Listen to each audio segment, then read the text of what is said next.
Hi everyone, welcome back to my YouTube channel. So in this video, I'm going to discuss on how to build an autopilot sales funnel with YouTube. Okay, kasi ang sales funnel na to ay siya din ginamit ko or siya din yung magiging overall overview sa ating YouTube marketing. Kung first time mo pa dito sa YouTube channel ko, my name is Rose of rosegumera.com, helping you to blow up your business and brand with video.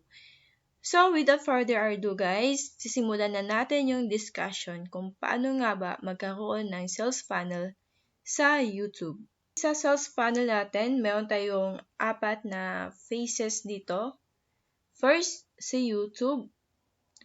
And then, kung meron na kayong opt-in page, mas maganda, or yung landing page, kasi dito tayo magko-collect ng mga emails for our email subscriber, for our email marketing, and then we are going to nurture them by our emails and then offer our products. So, ganun yung magiging flow niya, okay? So, unahin natin si YouTube. So, ngayon, nag-decide ka na mag-start ng YouTube channel mo for your business. But the question is, wala kang audience or you have zero audience. So, paano ka nga ba mag-start? Ito ang tanong ko sa'yo. Meron ka bang YouTube, Facebook account? Meron ka bang Instagram? Twitter? Or kung meron ka na existing na email list? Yes? Well, pwede natin gamitin or we can get audience para sa YouTube channel mo from those sa mga existing mo na mga social media accounts. Ilan ba yung Facebook friends mo? I know most of them or sa atin siguro nasa mga 500 plus or 1,000 plus na mga FB friends, di ba? Ang gagawin mo is that you have to use your existing audience para pupunta dun sa YouTube channel mo and then let them know na meron ka ng YouTube channel. At ito yung mga videos na ipoproduce mo. Ito yung mga content na gagawin mo that can help them problem according to your niche. Sa gusto mong gawa ng content, is it niche or niche? Basta, yun na yun. Basta yung mga videos na ilagay mo doon is mga valuable content. Okay? So, do not worry kung iniisip mo ngayon, wala ka pang audience or walang magsasubscribe sa'yo. So, we are going to use our resources, yung mga social media para i-promote yung YouTube channel mo. Kung meron ka ng blog post, you can embed your videos there. And then, kung meron ka ng podcast, Instagram, of course, gagamitin din natin yung SEO, YouTube SEO. It's very helpful din para mag-increase yung or mag-grow yung YouTube channel natin. And collaborations, and also we can use email marketing, and then we can have our products or services na i-offer natin sa mga viewers natin or sa mga subscribers. Okay, so yun yung magiging workflow ng YouTube channel mo. Siya yung magiging center of attraction. Kung sa solar system pa yan, siya yung sun. So, siya yung nagbibigay ng liwanag or alam mo parang nagbibigay ng buhay sa mga content na gagawin mo online para magkaroon ka ng online presence. Para makabuild ka ng trust sa mga customers mo. Makabuild ka ng influence. Malaking bagay talaga na meron kang influence or you can be a video influencer, diba? Or YouTube influencer. So, ganun. Once that na-build na natin or meron ka ng mga content sa YouTube channel mo, syempre andun yung mga process kung paano gagawa ng video, paano mag-rank sa YouTube channel, paano makakuha ng targeted views, paano makakuha ng subscribers, paano makakuha ng mga collaborations, and there's a lot of things na kailangan gawin sa YouTube channel mo. So, wag mo muna isipin yun. Focus muna tayo sa workflow ng overall system natin sa YouTube marketing. And next, dapat, or kung meron ka ng website, you can also include an opt-in page or landing page para mangolek or kolektahin yung mga emails ng mga subscribers mo. So, ang source na to is galing sa thrivethemes.com, credits to that website. So, meron tayong tatlong rules for excellent opt-in offers. So, number 1, it must provide a solution to one problem. Number 2, it must be quick and simple. Number 3, it must be consistent with your overall message. And remember this guys, kapag gagawa kayo ng video tapos yung call to action nyo at the end of the video is that they need to download a free guide about cooking. For example, cooking yung niche mo. Sa call to action mo, kailangan pala nila mag-download ng cooking ebook mo. And then, yung video na yun is hindi siya related sa cooking. Gumawa ka ng toy review. Okay? Yung video mo, gumawa ka ng toy review. Tapos, gusto mo silang mag-opt-in dun sa email list mo. Tapos, yung sa landing page mo, ang ino-offer mo dun is about cooking. So, hindi nagiging consistent yung offer mo at saka hindi sila nagko-connect. So, dyan pa lang, may problema na tayo. Okay?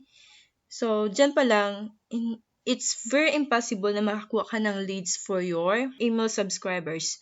So, always think in the mind kung ano yung video na gagawin mo, dapat related sila dun sa next na gusto mong mangyayari sa audience mo, sa mga viewers mo. Okay?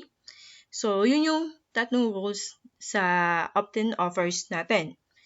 And next, ano naman yung mga opt-in page examples? For example, yung gagawa ka ng quiz opt-in, mga free report, challenge, mga challenges, or yung 30 days challenge, YouTube marketing, 30 days YouTube, cooking, mga ganon. Automatic webinar, so yung mga may magpa-webinar, may mga free masterclass, so isa din yung sa example.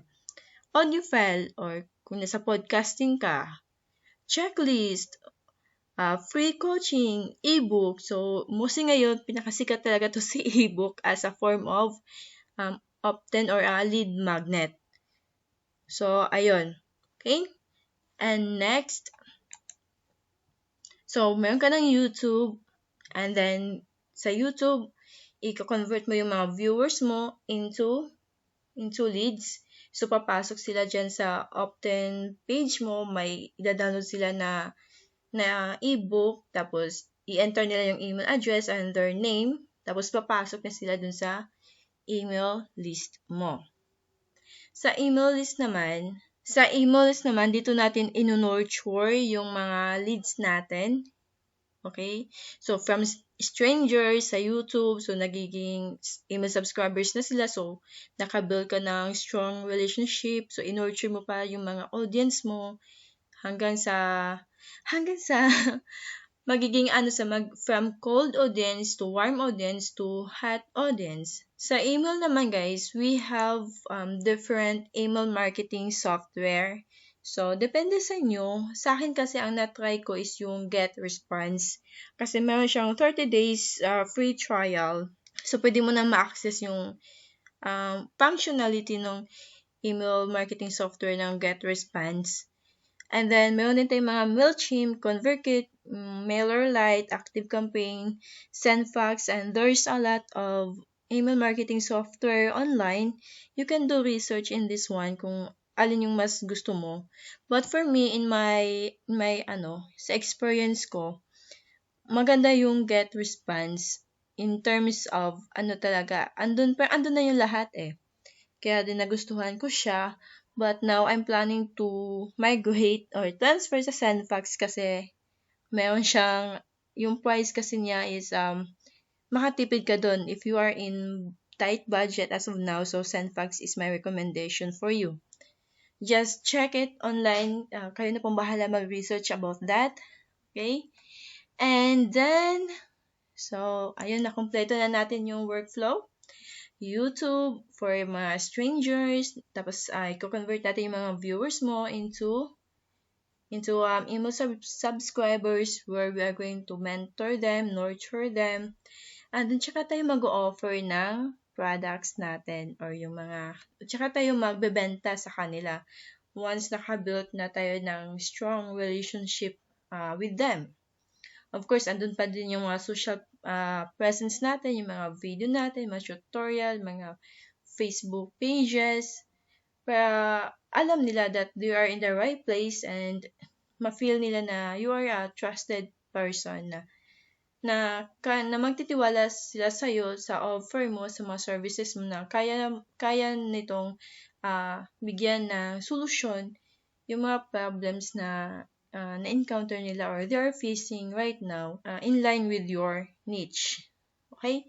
So, ayun yung natin, YouTube marketing, sales funnel, mga business YouTube channel. So, ganito din yung ginagawa nila. Ano ba yung mga product offers? Depende sa'yo. It can be an ebook, can be an online course, coaching program, services, e-commerce. So you can use this method as well. So guys, if you enjoy our 4 video mini training, so tapos na tayo sa part 1 which is the video creation, part 2 video editing, part 3 the video ranking, and for the part 4 is ito na siya, gagawa ka ng sales funnel mo para sa mga offers mo. If you want to learn more, kung gusto mo pa ng mas malalim pa na training about YouTube, kung paano mo talaga siya magagamit sa business mo, how can you nurture your audience through videos,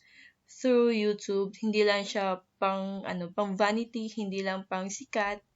Okay? Pwede mo siyang gamitin sa business mo. I am inviting you to attend my free webinar for your business and YouTube. Click mo lang yung description sa video na to. Andun yung link para mag-register sa free webinar ko. Okay? So, yun lang po ang gusto kong gawin mo ngayon. If you want to learn more about YouTube and how you can use YouTube for your business growth, how you can use YouTube para mag-build yung influence mo. Kasi guys, bago ka makapagbenta ng products, you should have an influence. Doon talaga tayo mag-start. Kung paano ka magkaroon ng influence, kung paano ka magiging influencer of your own product, online or offline through video. So, yun po yung gusto kong pag-usapan sa ating free webinar. This is in-depth training about YouTube. And if you want to learn it, just click the link in the description of this video. Mag-register ka lang doon and hintayin mo yung email ko sa'yo kung kailan mag-start yung free webinar natin. Okay? Thank you for watching and I will see you in my next video. Bye!